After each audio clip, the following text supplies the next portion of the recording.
जाति के अंधेरों में जन्मा एक छोटा सा बच्चा, जिसे पानी तक छूने नहीं दिया जाता था। कक्षा में बैठने का अधिकार नहीं था, लेकिन उसके अंदर आग थी, अन्याय को खत्म करने की आग। वही बच्चा आगे चलकर भारत की सोच बदलने वाला डॉ. भीमराव अंबेडकर बना। सन 1900 के आसपास का भारत, जहां हवा में धूल से ज्यादा भेदभाव उड़ता था, जहां इंसान की पहचान उसके कर्मों से नहीं बल्कि उसकी जाति से तय होती थी। और इसी कठोर समय में जन्म लिया एक ऐसे बच्चे ने जो आगे चलकर पूरी जाति व्यवस्था को हिला देने वाला था।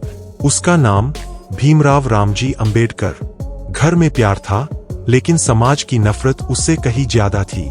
गांव की गलियों में चलते हुए भी सब उसे ऐसे देखते जैसे किसी अछूत की परछाई सामने आ गई हो। बचपन की पहली चोट। एक दिन स्कूल में लंच ब्रेक हुआ। बाकी बच्चे अपने अपने डिब्बे निकालकर छाव में बैठ गए।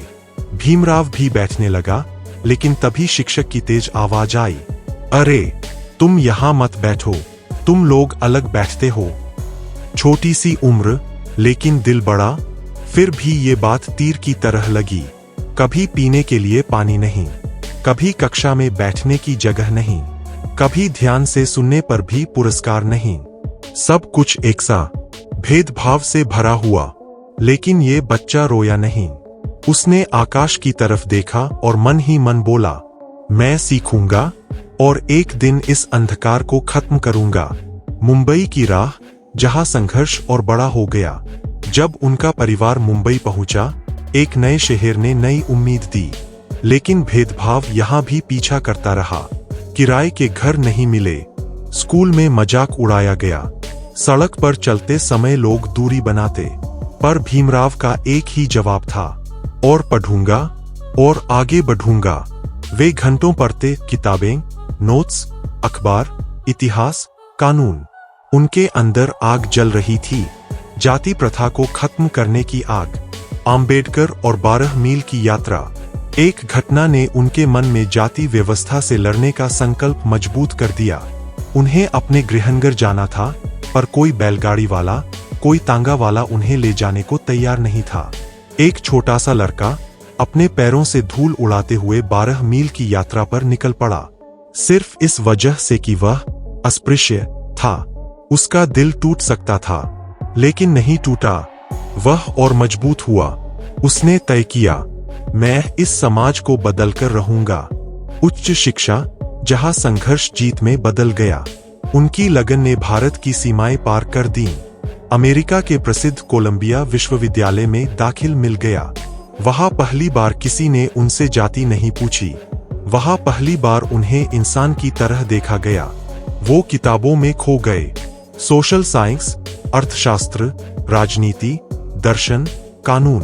और जब वो वहां से लौटे, तो सिर्फ एक छात्र नहीं, एक विचारों का तूफान बनकर लौटे थे। भारत लौटकर पहला बड़ा आघात। भारत आते ही भेदभाव फिर से उनके सामने खड़ा हो गया। उन्होंने सरकारी नौकरी पाई, पर साथियों ने उनके लिए पानी का ग्लास तक अलग रखा।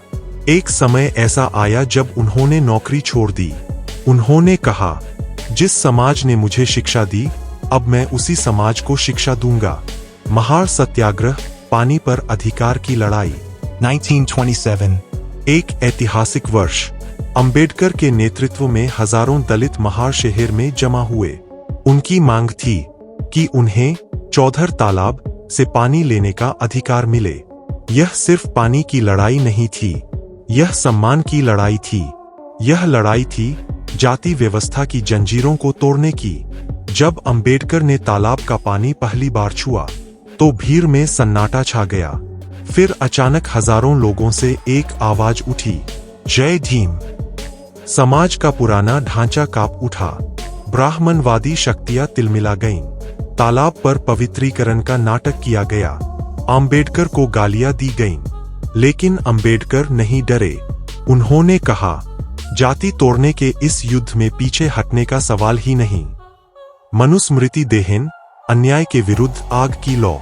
1927 ही वह वर्ष था जब अंबेडकर ने मनुस्मृति को सार्वजनिक रूप से जलाया, यह घोषणा करते हुए कि जो धर्म मानव को मानव न समझे, वह धर्म नहीं, एक खतरनाक बंधन है। उनकी इस घटना ने समाज की नींव हिला दी।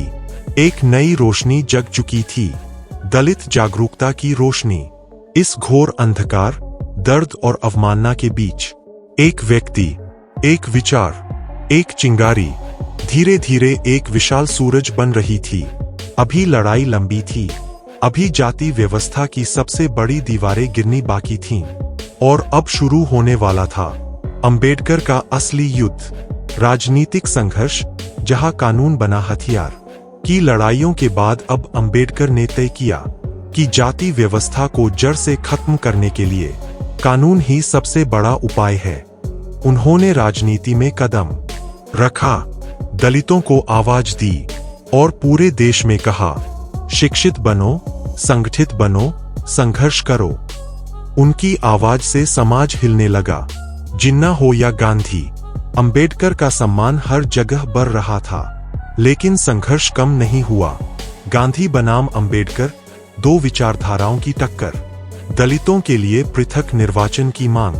अंबेडकर चाहते थे कि दलित अपना खुद का नेता चुने, गांधी इसके खिलाफ थे। देश दुविधा में था।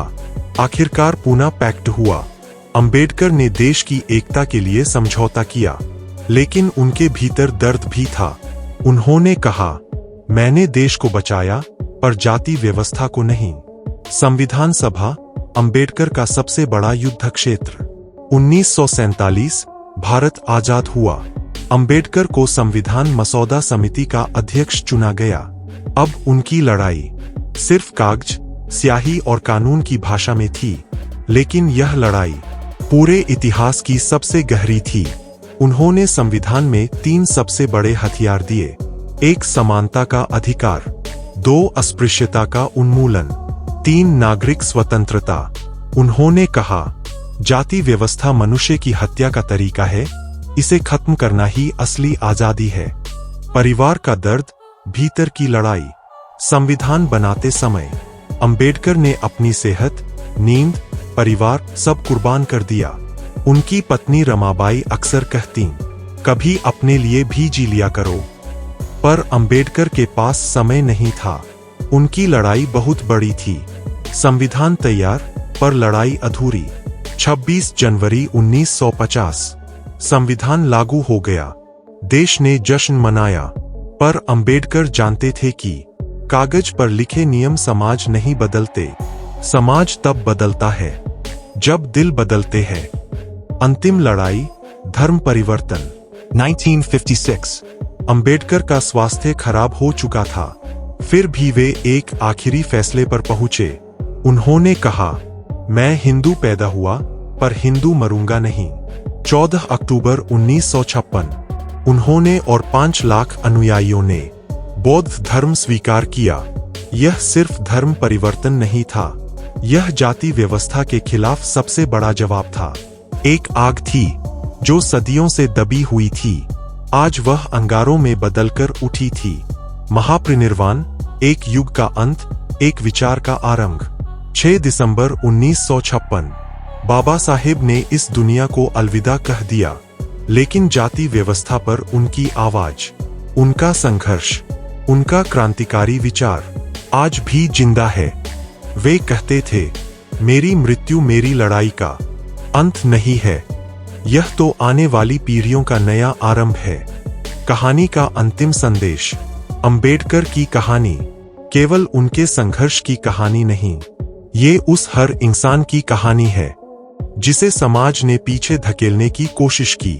ये कहानी कहती है कि भेदभाव कितना भी गहरा क्यों न हो, एक पढ़ा लिखा इंसान उससे बड़ी से बड़ी दीवार गिरा सकता है। ये कहानी कहती है कि जाति व्यवस्था को खत्म करने की आग आज भी उतनी ही जरूरी है। और ये कहानी कहती है कि अंबेडकर सिर्फ एक व्यक्ति नहीं, एक क्रांति थे। अगर आपको यह वीडियो अच्छी लगे तो कृपया हमारे चैनल रवि मालविया 88 को सब्सक्राइब जरूर करें। आपका एक सब्सक्राइब हमें और भी बेहतरीन वीडियो लाने की प्रेरणा देता है। वीडियो को लाइक, शेयर और कमेंट करना न भूलें। धन्यवाद।